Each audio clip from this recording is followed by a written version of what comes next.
Riley sat up slowly.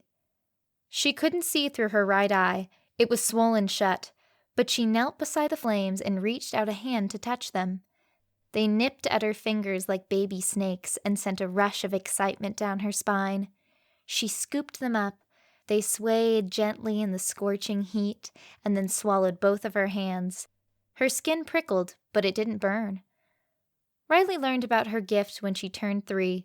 The memory was old and faded like the sepia-toned photographs her father had of his grandparents. Riley couldn't summon her power at will. It only revealed itself whenever her life was in danger, almost as though it had a mind of its own. Riley staggered to her feet and limped towards an old, faded mobile home. She kicked open the slashed screen door. The small, dingy living room reeked of cigarettes, beer, and trash. The sofa and the reclining chair were scarred with stains and holes. The wooden coffee table was missing a 4th leg, but it was propped up with a stack of expired cans of Spam.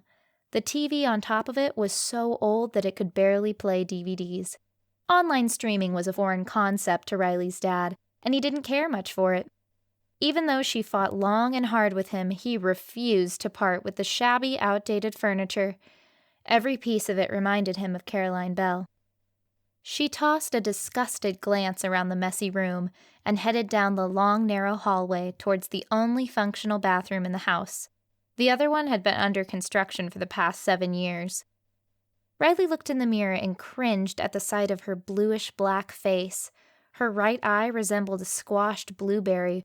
Her nose was not broken, but it was swollen and covered in blood, and her mouth looked like an inflatable boat. She turned on the faucet and soaked a hand towel in cold water. Then she gently wiped the blood off her face and heard a light knock on the door. She cast a surprised glance at the digital clock on the nightstand. It flashed 2:30 in neon red. Her dad worked until 6. Then he'd head over to a hole-in-the-wall bar by the name of Dirty Buck to shoot a round of darts and guzzle down beer with his buds. He never came home before midnight. "Back so soon, old man?" She stopped abruptly and looked around at the empty living room. On the floor, by the open screen door, lay a snow-white envelope. She gingerly picked it up and studied the fancy gold writing on it. It was addressed to her. The emblem on the top left corner was a scarlet shield, outlined in a glistening shade of gold and divided into 4 sections.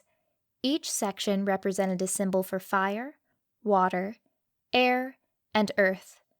Aditus High School was written in gold inside a scarlet banner that wrapped around the shield. Impatiently, she ripped open the envelope and pulled out a letter.